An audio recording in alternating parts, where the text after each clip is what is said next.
американських та українських університетів для більш якісного навчання. Ми маємо разом захищати право на цивільне життя, право наших народів та країн-партнерів. Маємо разом протидіяти всім формам ворожої пропаганди, інвестувати в нашу здатність бути попереду в технологічному розвитку. Ми домовились після війни працювати також над суттєвим спрощенням мобільності для наших людей і над усуванням усіх транскордонних бар'єрів для українців та британців.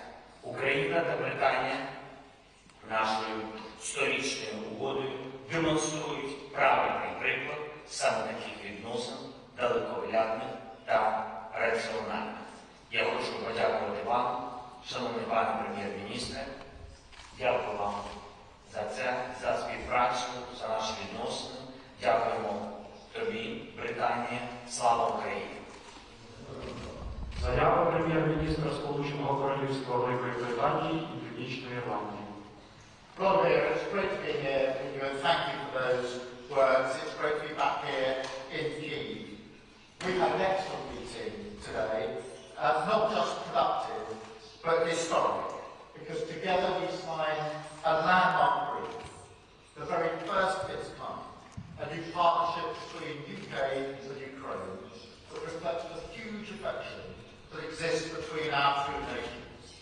And I'm proud to speak for the whole of the United Kingdom when I say we are with you, not just today or tomorrow, for this year or the next, but for 100 years, long after this terrible war is over, and Ukraine is free and thriving once again. Let's be clear, we all want this war to end. No one wants that more than Ukraine. But right now, Putin shows no sign of wanting peace. Look at the strikes on civilians in Zaporizhzhia, the attacks on Christmas Day, the repeated strikes on energy infrastructure, and of course the attacks here today, a reminder of the daily attacks and the resolve of the Ukrainian people in the face of it. So in the face of this unrelenting aggression, we are totally clear. The route to a just and lasting peace comes through strength. We will work with allies to reject this aggression, uphold international law, and strengthen your hand now. In 2025, the UK will give more military support to Ukraine than ever before. We have already committed £3 billion for military aid this year. And we're going further to support the front line, providing a £2.2 billion loan, which will be paid back not by Ukraine, but from the interest on frozen Russian assets. We're also galvanising British industry. So today, I'm pleased to announce that we're providing 150 artillery barrels for Ukraine, made by Sheffield Forge Masters. That's the first time in over 20 years that these barrels were produced in the United Kingdom, and they will start arriving in Ukraine in just a few weeks' time. I can also announce that we will be delivering a new mobile air defence system named Brave, British designed, co-funded with Denmark, developed to meet Ukraine's needs. And we will keep going further to train Ukrainian troops. In addition to the 50,000 we've already trained in the United Kingdom, we will work with allies to ramp up this work. Let me say very plainly, when it comes to training Ukraine's defenders, nothing is off the table. The British people believe in this cause, and I know they would be as moved as I am by what I've seen here today. I visited a building mere meters from the office of the President, destroyed by Russian drones. And I visited the victims of Russian action, soldiers and civilians, innocent people fighting to recover from horrendous burdens. So God, we stand with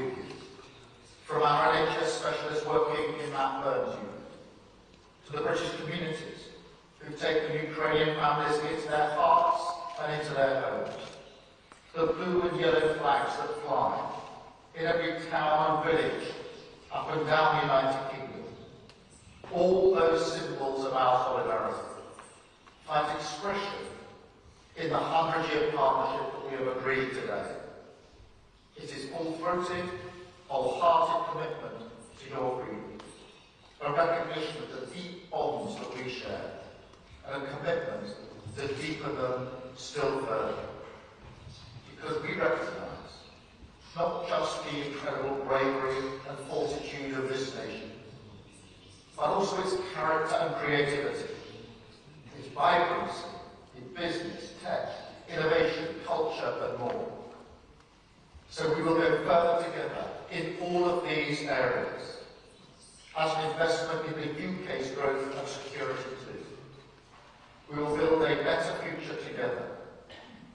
And with that in mind, we must look at how this war could end, the practical ways to get a just and lasting peace. We agree that it must be a peace that guarantees your security, your independence, and your right to choose your own future.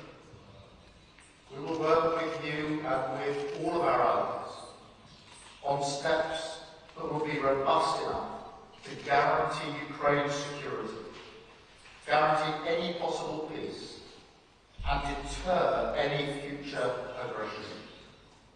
That conversation will continue in the months ahead. I want to thank you, Volodymyr, once again for hosting us today, in your remarkable strength and leadership. You know the phrase, peace through strength, has come to define the Allied approach in Ukraine. But there is also a warning in that phrase, that an absence of strength would not just bring a worse peace, it would embolden aggressors everywhere. It will bring more war. The history of the 21st century is being written here and now. It is our strength together that will set it on the right path. Slava Ukraine. Thank you.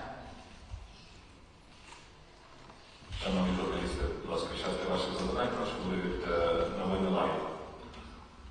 Підведіться, будь ласка, щоб люди з мікрофоном могли вас побачити. Дякую за чудову можливість. Олена Стаповець, Новини.LIVE. Зараз, в тому числі в західній пресі, багато пишуть про розміщення військового контингенту. Пане президенте, запитання до вас, які ще країни ви розглядаєте власне в форматі розміщення військового контингенту, які саме функції вони можуть виконувати, та якою може бути їхня чисельність, зважаючи на велику притяжність фронту.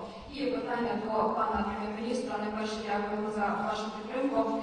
І запитання звучить так, чи розглядає Великобританія відправку військового контингенту до України, якщо так, то на яких умовах, та яким саме може бути цей контингент, чи є підтримка, зокрема, вашого уряду та британського суспільства? Дякую. Дякую за ваше запитання.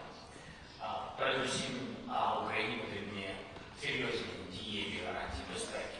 Сьогодні ми проговорюємо цю французьку ініціативу щодо розміщення контингенту. Проговорюємо, а вже ж ми говорили про це достатньо детально з президентом Франції, Макроном, проговорюємо з Польщею, говорили з нашими балтійськими партнерами, обговорюємо із Британією. Сьогодні говорити про деякі деталі ще зарано. Обговорюємо з тими країнами, які або хочуть це робити, або спробують це робити. Україна тільки will маловато, так? Тому і про чисельність сьогодні говорити зарано. Це залежить від того, яка буде в цілому, який буде формат гарантій безпеки для України. Тому що це може бути тільки сегментом реальних гарантій для України і українців. Тільки сегментом. В будь-якому випадку ми не розглядаємо гарантії безпеки для України без Сполучених Штатів Америки. Тому і про деталі, як я вам сказав, ще зарано говорити.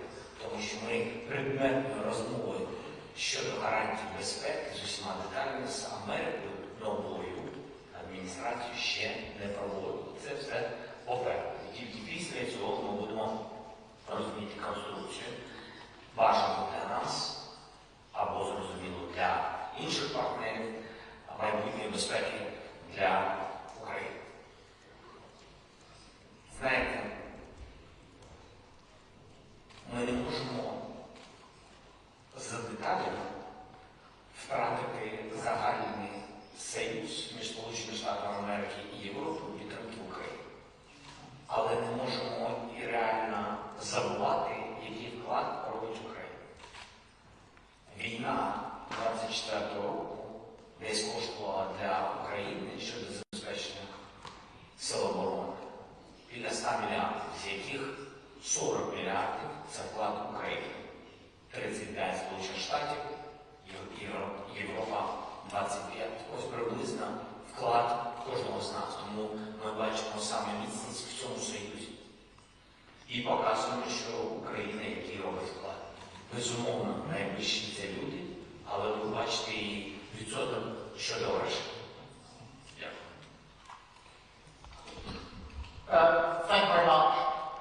You asked the UK position, and let me be really clear to everybody here in Ukraine when I say we will work with you and all of our allies on steps that would be robust enough to guarantee Ukraine's security, to guarantee any possible peace and deter any future aggression. So they're the principles upon which we will work with you and with all of our allies. Now those conversations will continue for many months ahead, and we are happy to play out our leading those conversations with you and with our allies. I do think it's important in this context to add that it is really important that Ukraine is put in the strongest possible position. And that's why the capability, the finance, the military support that is also being provided is ramped up, because this is the time to ensure that Ukraine is in the strongest possible position as we turn into 2025. We must never lose sight of the importance of that. We will again play our leading part in ensuring, as we have done since we came into government some months ago in every conversation, that Ukraine is in the strongest position. Peace through strength must be more than words, it's got to be actions. And therefore, as I say, we'll play our part when it comes to guaranteeing Ukraine's security. But we must never lose sight of the absolute need for Ukraine to be in the strongest possible position as we go into 2025. Thank you. Наступне запитання BBC. Будь ласка, відповідь.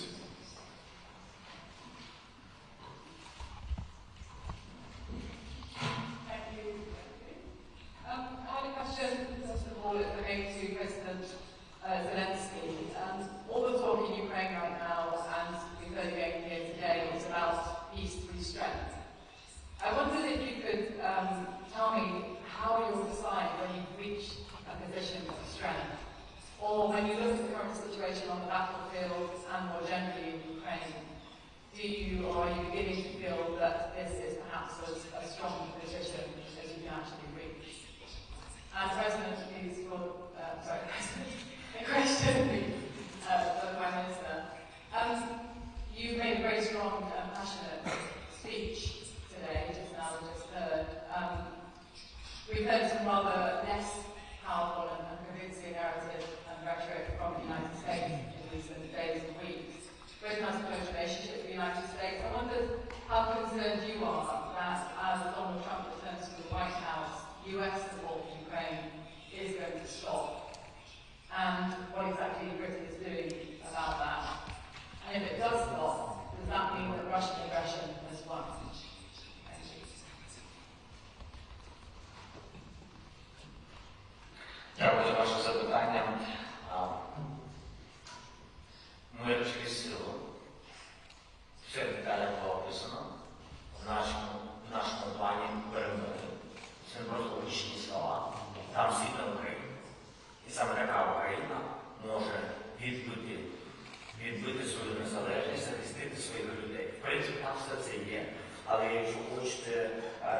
розглядали, там був пакет зброї, посилення нас на полі бою, з порахуванням нашої армії, не зменшення її в рази, як цього хоче ворог, при будь-якій дипломатії.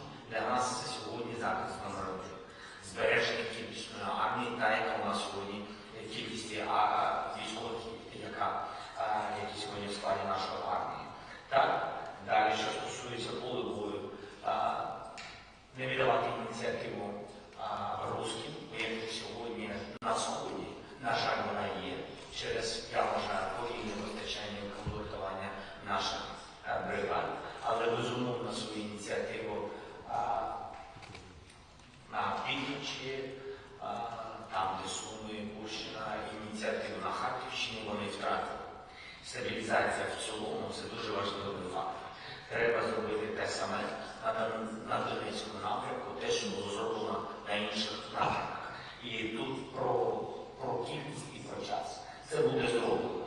Це залишить також і вітчизняного виробництва. Сьогодні ми дуже багато про це говорили. Конкретики, де я б дуже хотів, щоб Київ, його уряд, завдяки не тільки їх грошам, так? Тому що ми не можемо розраховувати тільки на гроші Британії і на їх підтримку, але й завдяки дипломатії, що вони об'єднали кілька партнерів і вони змогли досягти бажаної, дуже конкретної цифри, яка нам сьогодні потрібна, якої у нас немає, на додаткове виробництво дронів і ракет. Дві прості речі, які нам потрібні. У нас є всі розрахунки, гроші, назви компаній, все це є в Україні, ми готові це зробити, щоб стабілізувати повністю ситуацію і на деяких напрямках мати ініціативу в своїх руках. Далі, окрім ініціативи, не хочу просто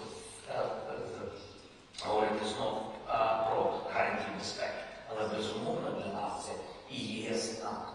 І безумовно, зрозуміло, якщо це не сьогодні, то хотілося б знати, то коли і чи це буде. І саме це дуже конкретні речі. І навіть коли це ти знаєш з НАТО, коли у тебе є запрошення, або ти знаєш якісь конкретні дати, це сильна позиція для України в будь-яких перемовинах проти Росії. Далі також я звернув би увагу на більш швидші і, напевно, вже термінові рішення щодо російських активів. 50 мільярдів рішення є, рішення було, 50 мільярдів буде приходити, і знов таки ми повертаємось до слова «буде». Вони ще не зайшли. А що робити ще з 250 мільярдів, які нам зараз допомогли, і ви б шукали десь на ринку гроші, бо вони є. Росія принесла війна, значить ми можемо використовувати морально, як мінімум, можемо використовувати ці гроші для посилення України. В принципі, пакет далекобійної зброї був представлений в плані перемоги, який нам потрібен як пакет стримування Росії. Це також те, що потрібно для сильної позиції. Дякую. Jill, let me just first address something you said in your questions to the President. I think it's really important that we don't approach this on the basis that the position today is the strongest Ukraine can ever be.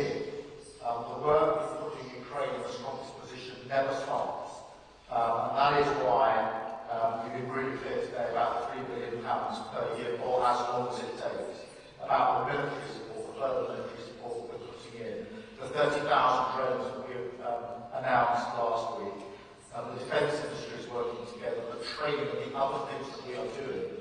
Because when I say we shouldn't let up, what I mean by this is we mustn't allow this mindset that Ukraine is already in the strongest position it can be in. It is not. We need to strengthen it. And that's been a constant theme of all the 7 meetings I've had with Volodymyr since I've been in office, including the meeting that we've had here, and my meetings with other allies in that period. Turning to the US role here is vital, and we work together every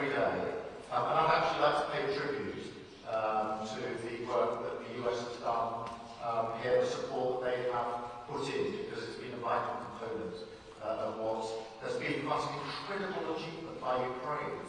If I think about how long this conflict has gone on, and the incredible success that Ukraine has had in the face of this aggression from Russia, that is a tribute to Ukrainians and their resolve, but also to all allies who supported Ukraine, including the US. We will continue to work with the US on this. We're working today, we'll work tomorrow, we'll work into the future, as we will work with all of our allies, because, as I said, in the end, the steps that we need to take must be robust enough to guarantee Ukraine's security. So it's that principle that drives my approach here. That's the question that needs to be answered, is to guarantee peace and deter any future aggression.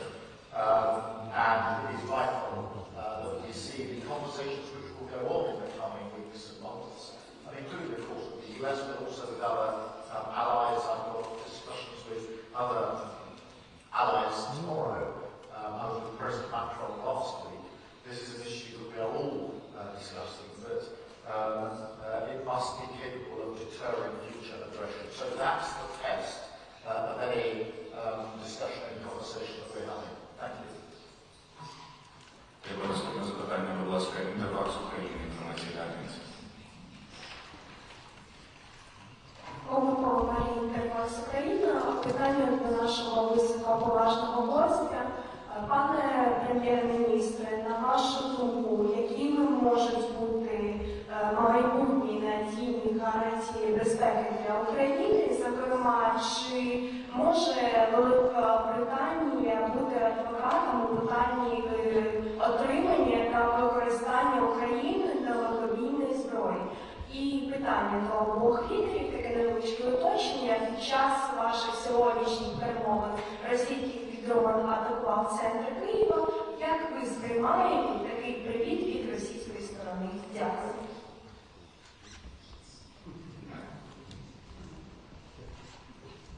Well, let me take one part of the question. The UK will always be prepared to play a leading part in supporting Ukraine. That is what we've been doing since this conflict started.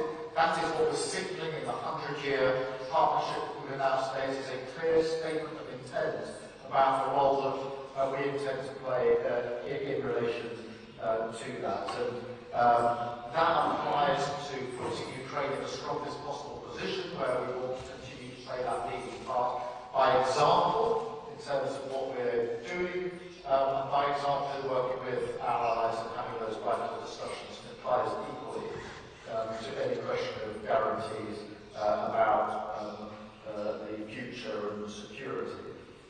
In relation to the drone attack today, look, it's a reminder of all of us of what Ukrainians are facing every day. It makes it real for us, but it is an everyday threat that Ukraine is facing. And if I may say so, with incredible resolve and determination, as you see in response to the events of today, as I've seen on other occasions, as indeed I saw in the hospital I went to this morning, where I met both patients with awful burns from the front line, also civilians.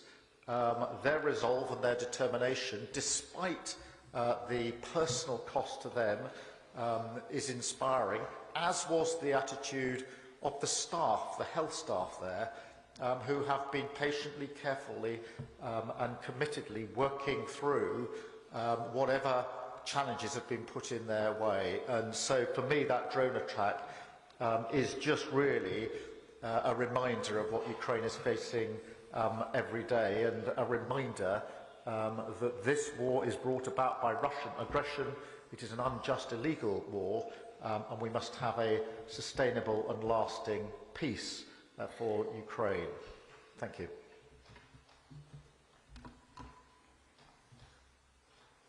Пане президенте. Ми передамо привіт їм також. Дякую. Дякую. Останнє запитання, будь ласка, AP.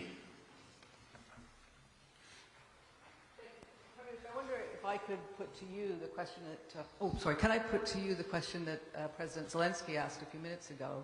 If not today, when will Ukraine be able to join NATO? And is Britain committed to helping to make that aspiration an actual reality, and what would need to happen to do that? And President Zelensky, could I ask you if you ever doubt whether Ukraine's allies are sincere about their wish for Ukraine to join NATO?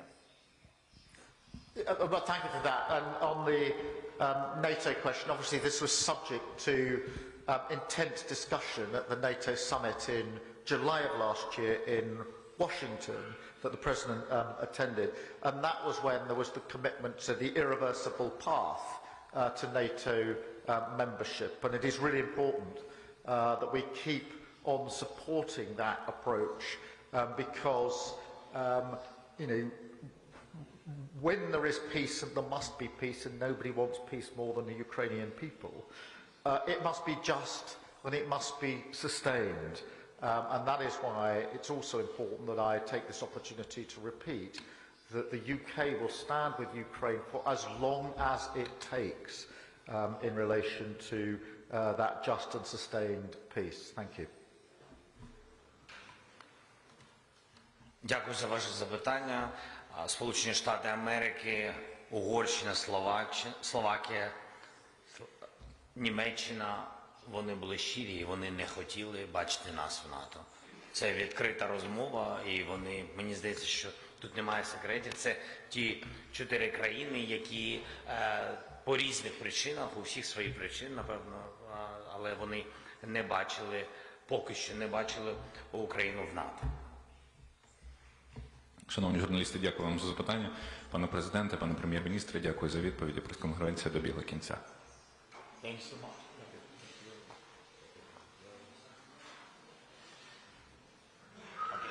Bye-bye.